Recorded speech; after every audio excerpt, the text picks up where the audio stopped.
Գտակ պատասխան։ Եթե կոնկրետ վերացական ուղղակի ամենը միանում եմ իմ գործընկերոջ միջնորդությանը եւ հաստատում են ասվածի առ այսօր լրատվամիջոցներով տեղ գտած ձայնագրության կեղծման վերաբերյալ որևէ քրեական վարույթ չի հարուցվել, այսինքն սա եւս փաստում այն հանգամանքի մասին, որ այս գործով պետությունը, կառավարությունը միջամտում է եւ այս գործընթացը իրավական որևիցե հենք եւ հիմք չունի, այսքանը։ Չկան էլ արտահայտումներ։ Բողոքի մասնակիցներ դատարան լսեց յուրաքանչյուրի դիրքորոշումը, այսինքն ովքեր որ ցանկացան արտահայտվել, դատարանը գտնում է, որ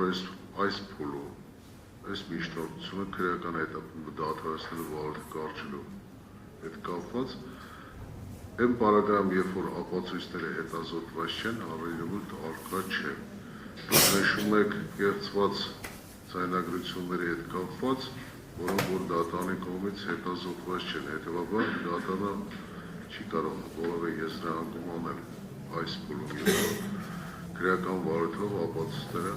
կամ դրանց ամբողջականությունը հետազոտված չէ։ Սա այս մասով։ Հաջորդիվ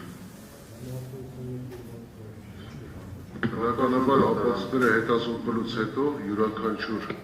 վարորդի մասնակից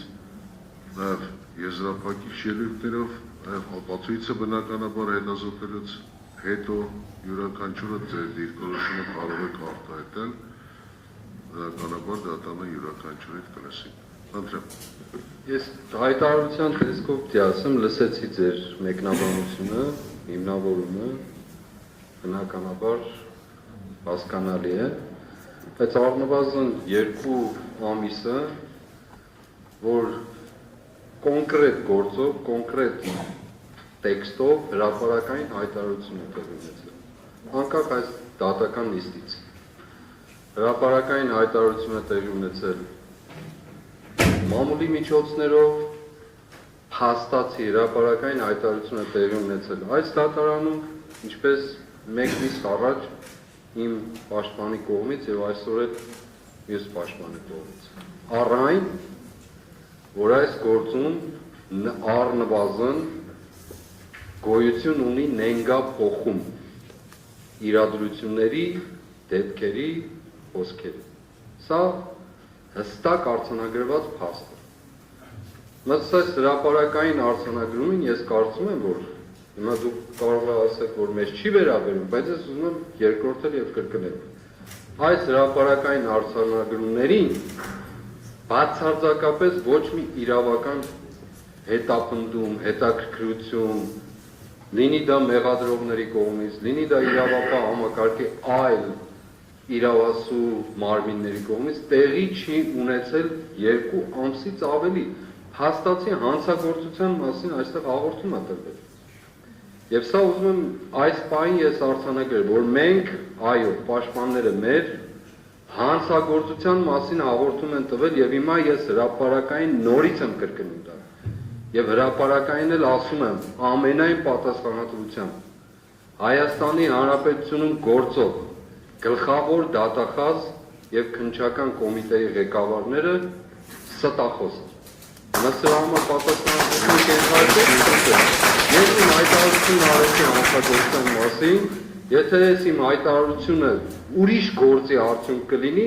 խնդրեմ, պատրաստ եմ նաև այնտեղ Արգելի դատարության մասնակիցներ։ Ներողություն, որ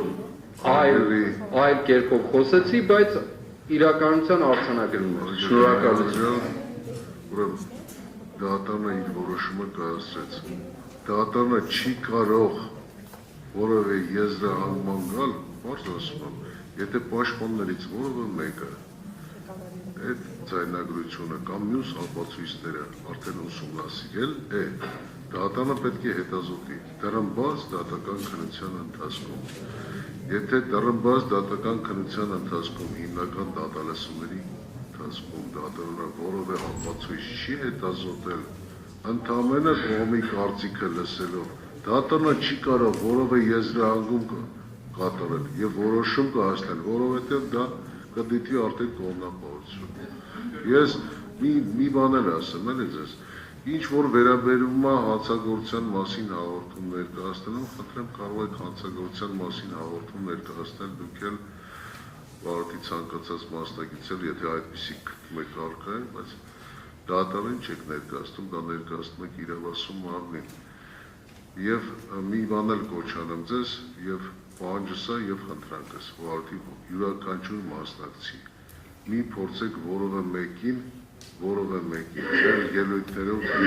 վիրավորել, դրա անհրաժեշտությունը չկա։ Դատարանի պահանջը եւ ցանկությունը հետեւյալն է, որ նորմալ մթնոլորտում մենք կարողանանք նիստի բնականon ընթացքը ապահովել, բոլոր հարցերի լուծումը ժամանակին տալ, որպեսզի անհարկի չերկարաձգվի մեր քննությունը տվյալ վարորդով։ Դրա համար էլ դատարանը յուրաքանչյուր շաբաթը մեկ, սա եզակի երևի երևույթներից մեկն է, յուրաքանչյուր շաբաթը մեկ, ես նշել եմ, որ յուրաքանչյուր 5 շաբթի օր սույն քրեական վարորդով դատական նիստ է հրավիրվում։ Ժամն էլ նախապես բոլորը տեղյակ եք։ Իհարկե։ Ուղղակի ճշգրտում անեմ, ես ինչ որ ասացիք նախապես, հիմա էլ որ երկրորդեցիք կրկնեցիք, ինձ համար ընդունելի է այս պահին։ Այդուհանդերձ իմ հայտարարությունը վիրավորանք չէ, իմ հայտարարությունը հանցագործության մասին է։ Ես ասում եմ ուղղակի որևէ մեկին նիստի ընթացքում մի որևէ մեկին վիրավորանք որևէ պատվարժան դատարան 4 ամիսը մեզ ամեն ինչ ասել են, ես չեմ ասում դրանից առաջ։ Որևէ մեկի բերանը չի հակվել հանրային հեռուստատեսությամբ, ազգային ժողովով, որևէ տեղում մարդիկ ինչ ուզել ասել են, վերջում ասել են քաղաքական գնահատական եք տալիս։ Ինչ ուզեք, ամենավերջին հայրանքներից սկսած մինչև ինչ ձեր մտքով անցնում է։ Ամեն ինչ։ Մենք ընդունել ենք այդ հալածանքը։ Հարգելի մեղադրյալ, ես բարեթող թույլ չեմ տա, որ որևէ մեկը ավարտում եմ մեղադրյալներից անկախ կարգավիճակից պատվարժան դատարան։ Ես ուզում եմ ասել, որևէ մեկին չեմ վիրավորում, իրավական, քաղաքական գնահատական եմ տալիս։ Ինձ կարող են ասել ահաբեկիչ ու չգիտեմ ինչ եւ վերջում ասեն քաղաքական գնահատական եմ տալիս, ես էլ նույնն եմ անում։ Հանցագործության մասին հրապարակային հաղորդում եւ իրավական ու քաղաքական գնահատական։ Վարորդի մասնակիցներ գույքային հայց, որպես այդպեսին, արկա է անային մեղադրողները։ Մեղադրանքի կողմը չունի առաջ։ Այսինքն այս հարցը համարենք լուծված որպես այդպեսին։ Հետո Տնան։ Պատվարժան դատարան, ես որքան որ հասկանում եմ, դատարանը նախնական դատալսումների ընթացքում քննարկման ենթակա հարցերը, որոնք շարադրված են 311-րդ հոդվածում, հերթականությամբ անցնում։ Ըստ էության քրեական հետապնդումը դադարեցնելու կամ վարույթը կարճելու հարցից հետո խափանման միջոցի վերաբերյալ հարցն է։ Ես առնվազն մի անգամ ընդգծեցի, որ առնվազն մեր կողմը նման միջնորդություն ունի։ Տեղեկացված եմ, որ գործընկերներս եւս ունեն։ Նաև նույն 311-րդ հոդվածի երկրորդ մասը ընձեռում է հենց նման իրավիճակի համար առաջնահերթության կարգով քննության ենթակա լինելու հնարավորությունը։ Պատվարժան դատարան, խնդրում եմ առնվազն գույքային հայց հարուցված լինելու հանգամանքը սպառված համարելու պայմաններում, կարծում եմ արդեն հիմնականում նման դեպքերում հանրային մեղադրողիներին նման հարց ուղերն է առաջնահերթը, պատասխանը ստացել են, անցնենք առաջնահերթության կարգով հարցի քննարկման։ Ուրեմն հարգելի պաշտպան Վարդևանյան, ամենայն հարգանքով դեպի ձեզ, դատարանը այս հարցի քննարկումը, որը որ դուք մատնանշեցիք, խափան միջոցի հարցի քննարկումը արդեն իսկ կատարել էր եւ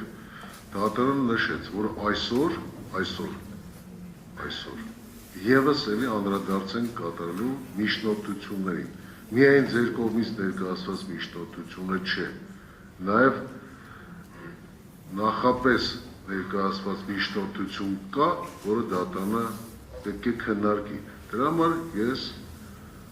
պահպանելով քրեական դատավարության օրենսգրքի 311 հոդվածի կարգը հերթականությունը,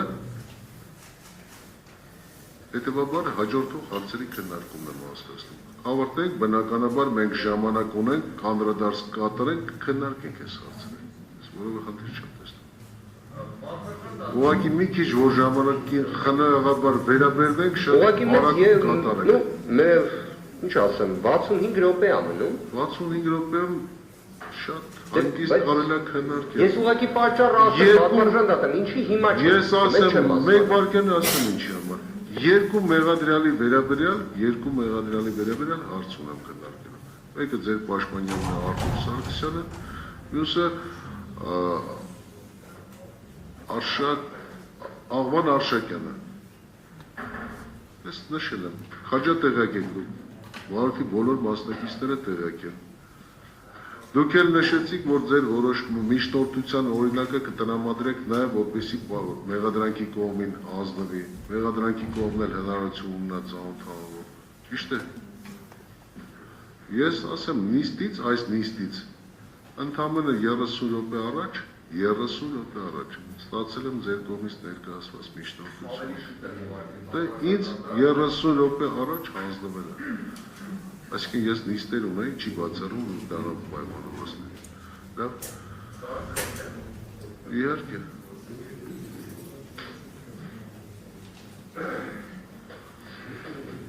Վարդի մասնակիցներ հետազոտման ենթակա ապացույցների ծավալի հարցը։